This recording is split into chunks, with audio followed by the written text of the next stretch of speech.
Hi guys, I hope all of you are doing well. Welcome back to the YouTube channel of Legal Edge After College, and this is Surbhi Bhatia and I bring to you a very important session for the week. एक ऐसा session जो हमारे सारे बच्चों के लिए most important रहने वाला है and that is judgements in current affairs of the week. सबसे ज़्यादा एंजाइटी हमें यही होती है कि कौन सा डिसीजन इंपॉर्टेंट है, कौन सा जजमेंट इंपॉर्टेंट है, कौन सी लीगल हैपनिंग इंपॉर्टेंट है. तो इसलिए we have the special sessions for you जहां हम वीक ऑन वीक डिस्कस करेंगे. डेफिनेटली हम अपनी क्लासेस में मंथली भी डिस्कस करते हैं, but then this week on week development gives in additional perspective.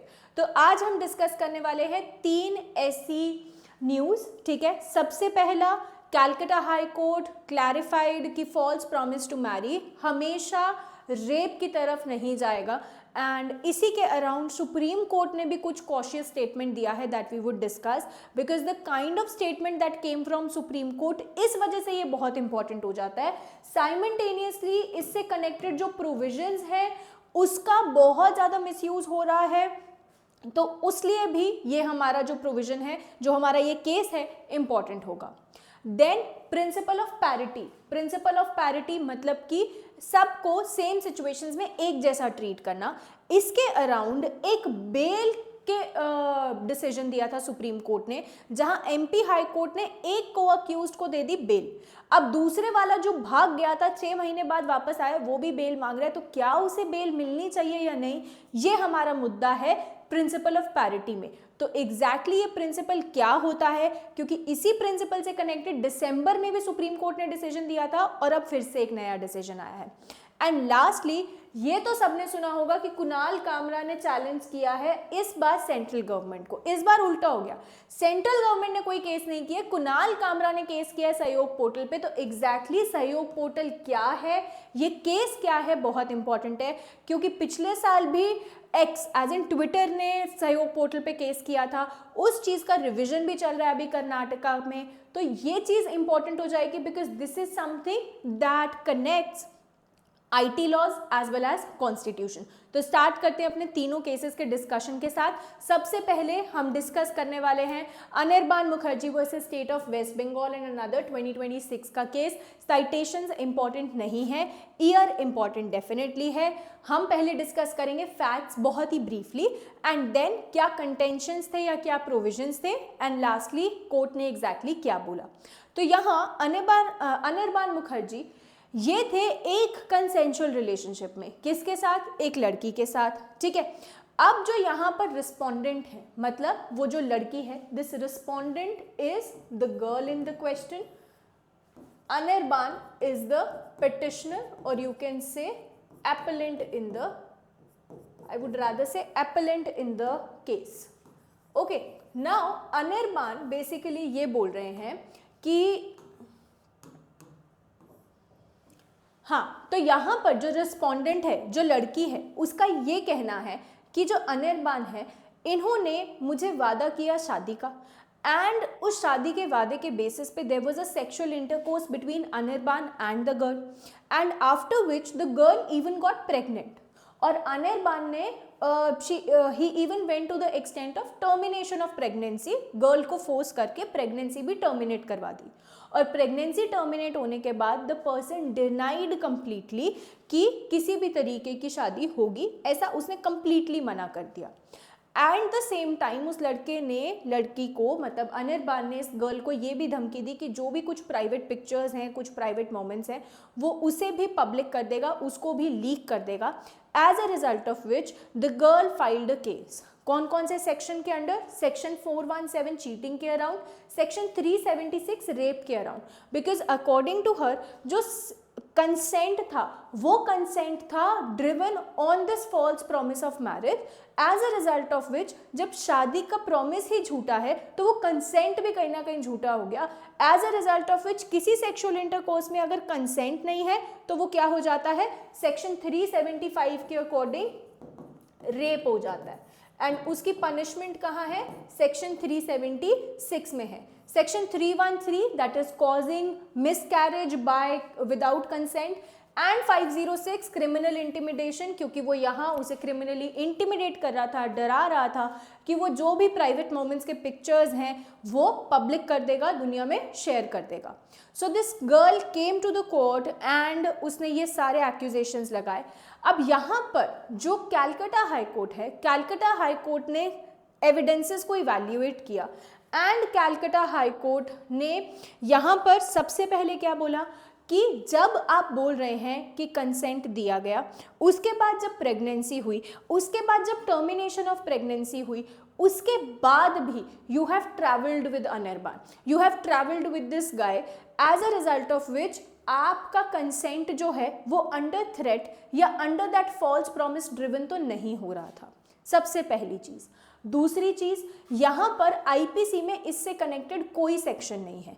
एक सेक्शन जो है वो है बीएनएस में सेक्शन 69, जो काफी ज्यादा इंपॉर्टेंट है. ये इसीलिए लाया गया क्योंकि बहुत लोग फॉल्स प्रॉमिस ऑफ मैरिज के बेसिस पे या कोई भी एक झूठा वादा करके जॉब दिलवा देंगे, प्रमोशन दिलवा देंगे, इस वादे पे जो भी सेक्सुअल इंटरकोर्स है, आईपीसी का सेक्शन 375 और 376 उसे डील नहीं करता था and the cases were increasing tremendously. तो इस गैप को पूरा करने के लिए, इस गैप को हटाने के लिए सेक्शन 69 ऑफ बीएनएस को इंट्रोड्यूस किया गया. सेक्शन 69 क्या कहता है, लेट्स अंडरस्टैंड दैट. सबसे पहले यहां पर सेक्सुअल इंटरकोर्स होना with the couple is very important.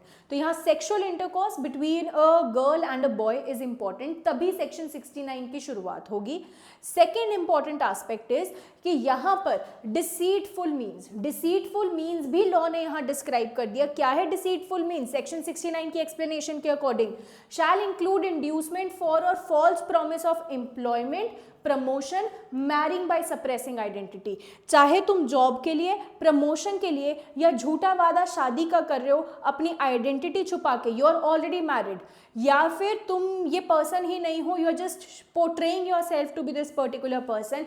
इसमें से किसी भी तरीके से तुम अगर किसी का कंसेंट ले रहे हो फॉर सेक्सुअल इंटरकोर्स, उसे बोला जाएगा डिसीटफुल मीन्स. तो डिसीटफुल मीन्स क्या हो गया? धोखे से. किसके लिए धोखा? जॉब के लिए, प्रमोशन के लिए, आइडेंटिटी छुपा के शादी के लिए, या फिर normally a false promise of marriage that okay I will marry you but let's be indulged in this sexual intercourse. तो ये चीज भी सेक्शन 69 के अंडर एक ऑफेंस है. मूविंग ऑन, यहां पर पहले से ही इस पर्सन का कोई इंटेंट नहीं था टू फुलफिल दिस प्रॉमिस. ये बहुत इंपॉर्टेंट है. For example, a girl and boy are already in a consensual relationship में आए, दे हैड सेक्सुअल इंटरकोर्स, बाद में फैमिली प्रेशर की वजह से लड़का शादी नहीं कर पाया, तो क्या सेक्शन 69 का केस होगा? नहीं. क्यों? क्योंकि यहाँ पर उसका इंटेंट था कि वो तो शादी करना चाहता था, बिकॉज ऑफ द फैमिली वो शादी नहीं हो पाई. तो ये इंटेंट देखना, मेंजरिया देखना बहुत इंपॉर्टेंट है. क्राइम है तो मेंजरिया तो देखना ही होगा. एंड देन ऐसी सिचुएशन में अगर ये तीनों इंस्टेंसेस फुल हुए तो सेक्सुअल इंटरकोर्स रेप नहीं माना जाएगा. It's all together a separate offence. Section 69 of BNS rape define नहीं करता, ये डिफाइन करता है sexual intercourse under deceitful means और फॉल्स प्रॉमिस. इनफैक्ट सेक्शन 64 है जो क्या डिफाइन करता है? रेप डिफाइन करता है. तो जो हमारा सेक्शन 64 है बीएनएस का, वही है हमारा सेक्शन 375 आईपीसी का, जो ये बोलता है कि अगर बिना कंसेंट और consent under threat, consent under force, कोई किसी भी तरीके से सेक्सुअल इंटरकोर्स होता है और anything is inserted into the body of the female, that is said to be rape. यहाँ पर कोर्ट ने क्लैरिफाई कर दिया कि ये रेप तो नहीं माना जाएगा but still it is punishable. कितनी पनिशमेंट? 10 साल तक की पनिशमेंट और फाइन भी लगेगा.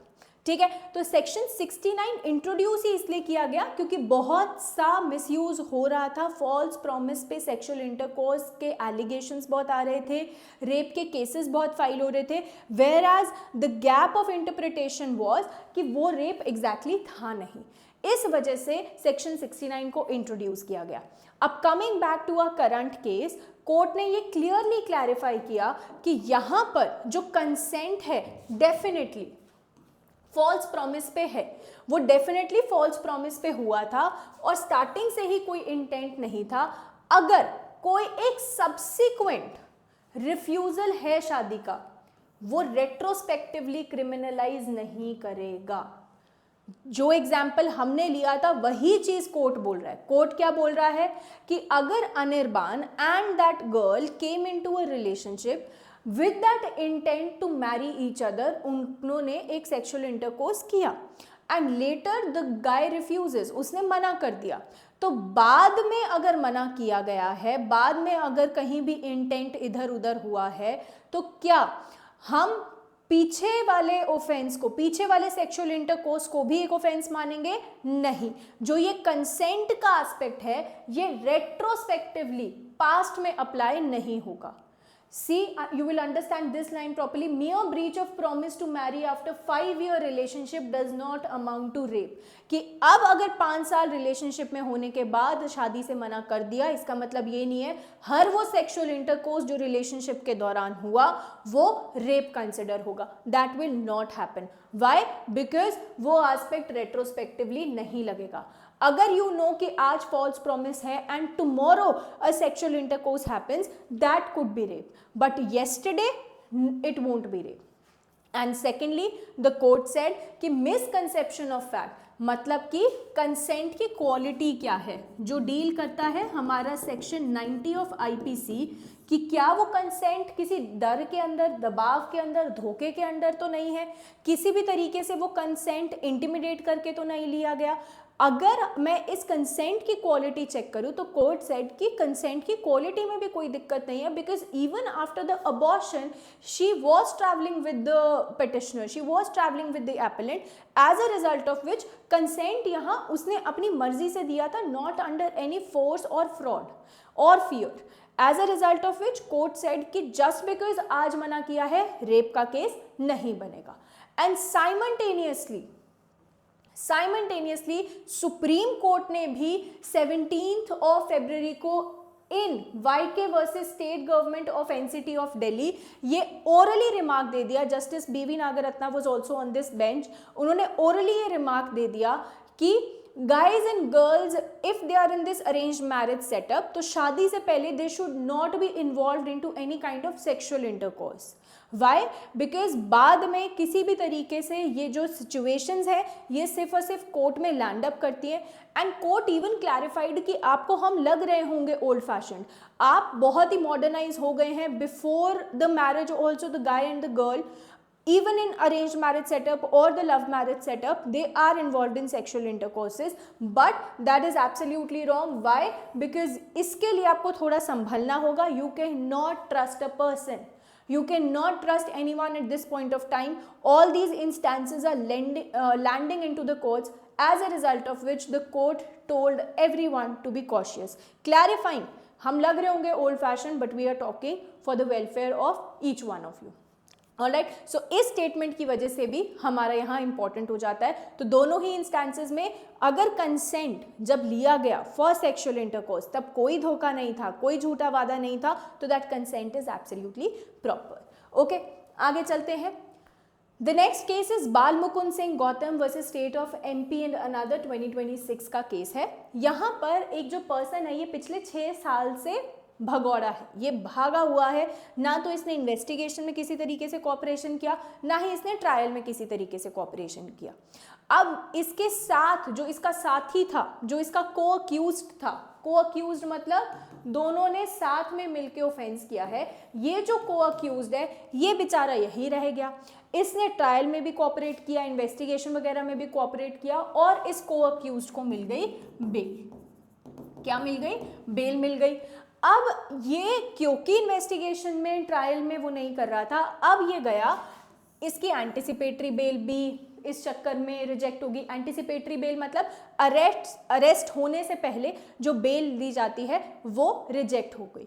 ठीक है, अब एमपी हाई कोर्ट ने क्या किया? एमपी हाई कोर्ट ने इस पर्सन को बेल दे दी। क्यों?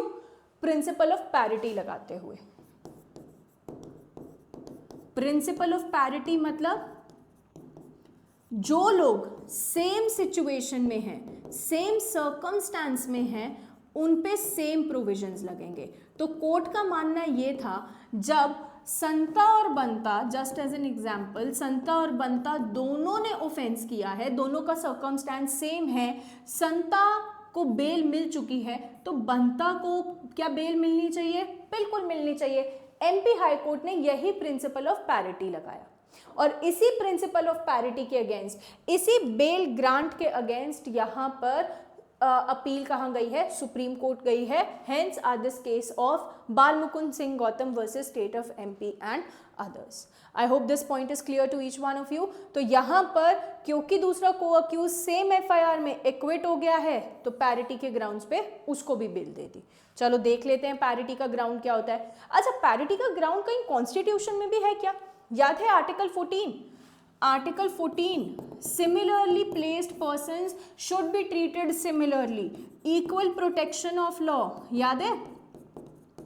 equal protection of law, equals should be treated equally, तो प्रिंसिपल ऑफ पैरिटी एग्जैक्टली उसी पे है।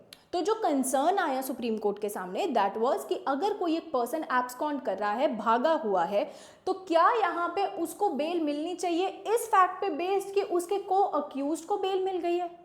कोर्ट ने यहां पर बोला बिल्कुल भी नहीं, बिल्कुल भी नहीं। कोर्ट ने क्लैरिफाई किया कि principle of parity bail matters में लगता है, पर यहां पर अगर हमने एक भगौड़े को, एक एब्सकॉन्डर को बेल प्रोवाइड कर दी तो ये तो पूरे जुडिशियल सिस्टम का मजाक उड़ जाएगा।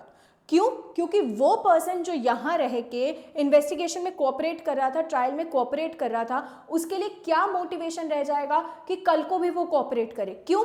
क्योंकि जब वो यहाँ 6 साल कोऑपरेट कर रहा था तो एक इंसान 6 साल भाग चुका था, वो कहीं अपनी लाइफ एंजॉय कर रहा था। This is not similarity. तो हम जनरल रूल की तरह बेल मैटर्स में डेफिनेटली ये प्रिंसिपल अलाउ करते हैं, पर ये उनका एब्सोल्यूट हमेशा हक नहीं रहता। This is not an absolute right, this is choice of the court, seeing the fact, seeing the circumstances कि क्या वो प्रोविजन अप्लाई होना चाहिए या नहीं। अब आप लोग खुद बताओ, एक इंसान जो 6 साल यहीं पे कोऑपरेट कर रहा है और 1 साल, और एक इंसान जो 6 साल से भागा हुआ है, क्या यहाँ पे दोनों को हम सेम पैरामीटर्स पे इवैल्यूएट कर सकते हैं? इसको बेल मिल गई तो इस ग्राउंड पे इसको भी बेल मिलनी चाहिए क्या? बिल्कुल भी नहीं। यही चीज कोर्ट ने यहां पर बोली और यही चीज कोर्ट ने सागर वर्सेस स्टेट ऑफ यूपी 2025 दिसंबर के इस डिसीजन में भी बोली थी। सागर वर्सेस स्टेट ऑफ यूपी में भी कोर्ट ने एग्जैक्टली यही बात बोली थी इन 2025 दिसंबर कि जो प्रिंसिपल ऑफ पैरिटी है यूजुअली बेल पे अप्लाई करता है, पर हर बार अप्लाई नहीं कर सकते। क्योंकि आपके को अक्यूज्ड को बेल मिल गई है डज नॉट मीन कि आपको भी मिलनी चाहिए। तो this becomes a very important interpretation around the bail provisions around the aspects of BNSS. तो अल्टीमेटली यहाँ उसकी एंटिसिपेटरी बेल जो एमपी हाई कोर्ट ने अलाउ कर दी थी वो सुप्रीम कोर्ट ने इस केस में रिजेक्ट कर दी। ठीक है, और अब आते हैं एक बहुत ही इंपॉर्टेंट डिस्कशन पे, दैट इज कोर्सेज आ चुके हैं, देर नहीं करनी है। ठीक है, एलएलएम के कोर्सेज आ चुके हैं, नेट के कोर्सेज आ चुके हैं, आपके आरबीआई के कोर्सेज आ चुके हैं, ग्लोई के कोर्सेज आ चुके हैं। सो ऑल योर कोर्सेज, अभी नए बैचेस लॉन्च हुए हैं ऑन 16th ऑफ February। तो प्लीज़ देर मत करो, call on 6363286363 and avail this discount of 10% by using the discount coupon LEACYT। ठीक है, प्रेपरेशन जितना जल्दी हम स्टार्ट करते हैं उतना जल्दी स्ट्रक्चर हो जाता है। और यहाँ जो हम दो तीन जजमेंट्स डिस्कस कर रहे हैं ना, वो हम सेशन में, क्लास में, सैटरडेज को बहुत अच्छे से एक्सटेंसिवली 7, 8, 10 जजमेंट्स करेंगे इतनी ही मस्ती के साथ।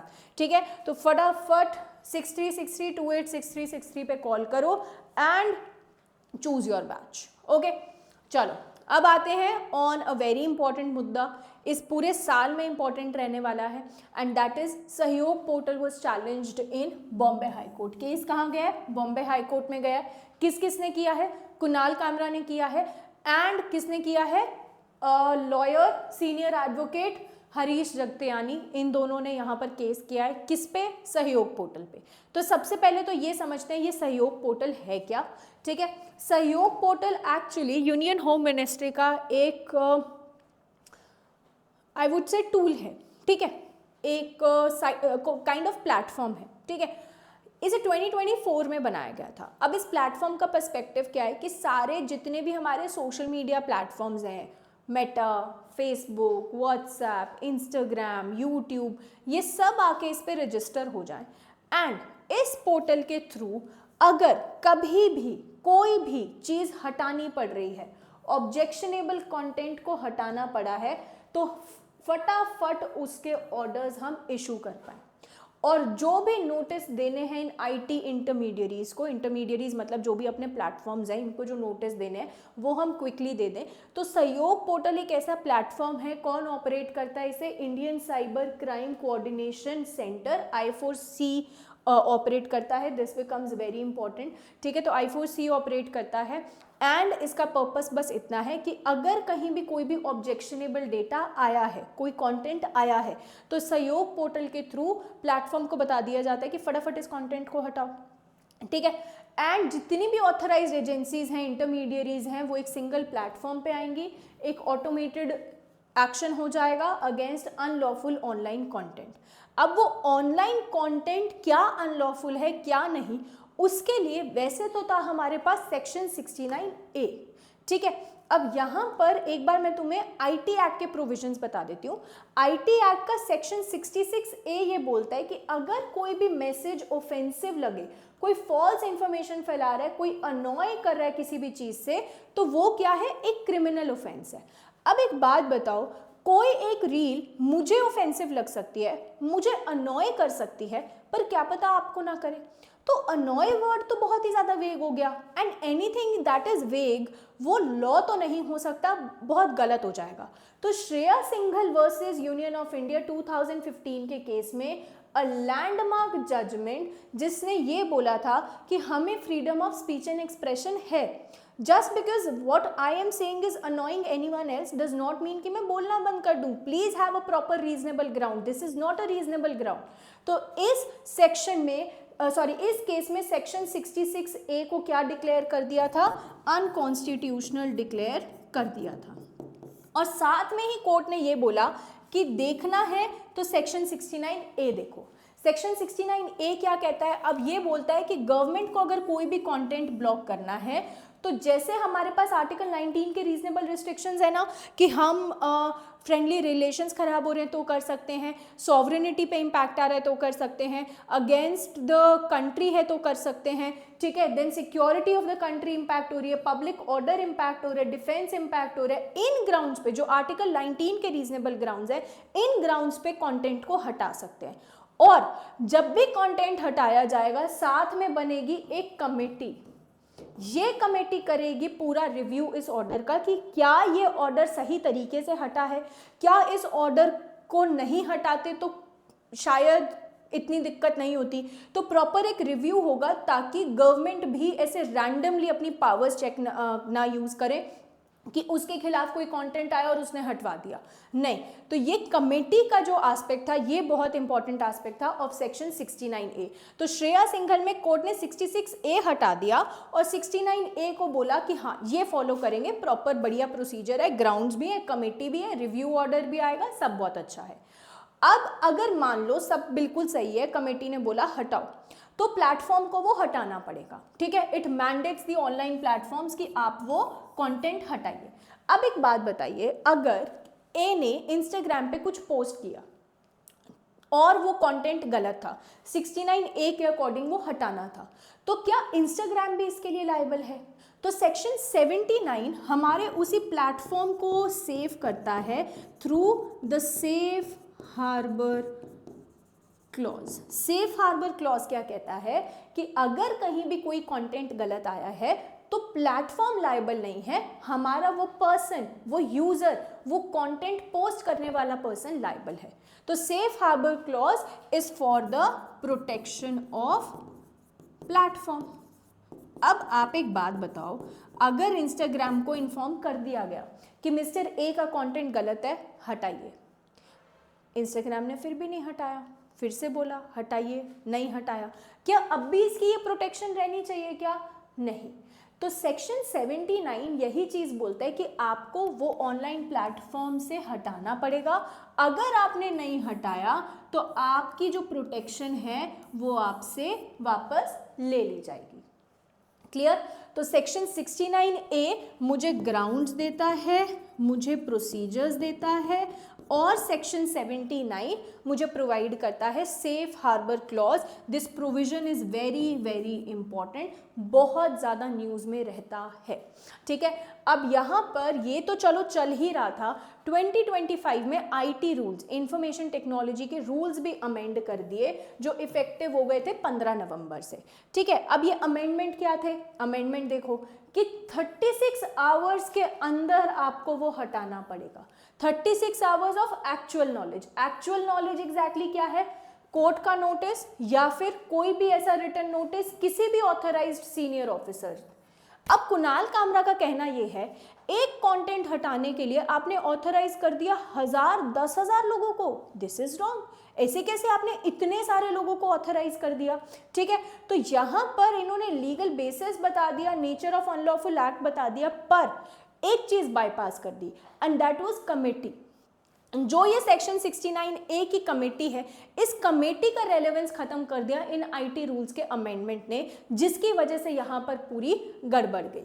अब यहां पर कुणाल कामरा का ये कहना है and senior advocate Harish Satyani का ये कहना है कि आप जो सेफगार्ड्स प्रोवाइडेड हैं उन्हें बाईपास कर रहे हैं, which is not at all right. ठीक है, यहां पर सेक्शन 69A जो भी प्रोसीजर्स, नोटिस, ग्राउंड्स, हियरिंग्स की बात कर रहा है कि आप एटलीस्ट कंटेंट पोस्ट करने वाले की बात तो सुनो, आपने वो सब हटा दिया। आपने बस ये कहा ऑर्डर आया 36 आवर्स में रिमूव करो, you will not listen to the point of view of anyone else, which is wrong. Then power यहाँ पे सारी की सारी किसके पास चली गई? ऑफिसर्स के पास चली गई। कैसी पावर चली गई? Unchecked control. Who is going to check this? Portal से कंटेंट तो हट गया ना, अब क्या करेंगे केस करके? क्यों हटा? पूछो तो सही। ऐसे कैसे हटा दिया? पूछो तो सही। और इसीलिए ये क्या है? हमारा वायलेशन है of article 14 right to equality and article 19(1)(g to do any business. जो भी कंटेंट पोस्ट करके बिजनेस ला रहा है, प्रोफेशन ला रहा है, ट्रेड कर रहा है और उसका कंटेंट हटा दिया गया, ये तो उसका फंडामेंटल राइट वायलेट कर रहा है। क्यों? क्योंकि आपने आर्बिट्ररी मैनर में पावर दे दी, साइमल्टेनियसली आपने इन्हें पावर दे दी कि ये इंफॉर्मेशन का क्या फ्लो रहेगा इंटरनेट पे वो रेगुलेट कर रहे हैं। अगर हमारी गवर्नमेंट इंफॉर्मेशन फ्लो को इतना इजीली चेक करने लग गई तो डेमोक्रेसी खतरे में है ना। If you are able to remove every post that is against you, that is not right. Democracy is that we are able to speak against the government or anything that is wrong done by the government. अगर वो सब हटने लग गया, this is violation of our article 19 as well, right? And last but not the least, petitioners ने declaration भी दी कि ना तो रूल 31D ना ही सेक्शन 79 एक्चुअली ऑफिसर्स को अथॉरिटी देता है कि आप इशू कीजिए ऐसी कोई भी इंफॉर्मेशन ब्लॉकिंग ऑर्डर्स। ये हक सिर्फ कोर्ट को या फिर कुछ एक डेजिग्नेटेड अथॉरिटीज को ही है। तो ऐसे कैसे कोई भी आके यहाँ पर ऑर्डर, ब्लॉकिंग ऑर्डर दे रहा है? तो अल्टीमेटली द सहयोग portal, the rules that have been amended, the amendment rules of IT Act, ये दोनों ही स्क्रूटनी के अंडर हैं। And it is not the first time कि सहयोग पोर्टल पे केस हुआ है। इन कर्नाटका इन 2025 एक्स एज इन ट्विटर ने भी केस किया था। तब कर्नाटका ने ये कह के रिजेक्ट कर दिया था कि ट्विटर इंडिया की कंपनी नहीं है तो उसका आर्टिकल 19 नहीं है। पर एक्चुअली अगर डेटा देखा जाए तो सहयोग पोर्टल से हर दिन कम से कम 6 कंटेंट को हटाया जा रहा है। अगर आरटीआई को देखा जाए तो मेटा, व्हाट्सएप, इंस्टाग्राम, यूट्यूब को मिलाकर ही ऑलमोस्ट इतना सारा कंटेंट हटा दिया गया है and nobody is accountable for it, which is very much wrong. तो ऑडियो अल्ट्रम पार्टम वायलेट हो रहा है, right to be heard violated हो रहा है, नो अकाउंटेबिलिटी के एस्पेक्ट्स पे हमारे बेसिक राइट्स वायलेट हो रहे हैं। As a result of which this was challenged, but let's see what the course of action Bombay high court takes about all of it. तो इस सेशन में डिस्कस किए हमने 3 इंपॉर्टेंट मुद्दे। 1, around that false promise of marriage is not always rape. 2, principle of parity completely नहीं लगता है bail में, फैक्ट्स एंड सर्कमस्टांसेस पे डिपेंड करता है। And the most important, Sahyog portal पे case by Kunal Kamra. I hope all these instances are clear to all of you. That was all about it. Take care, guys. Bye bye.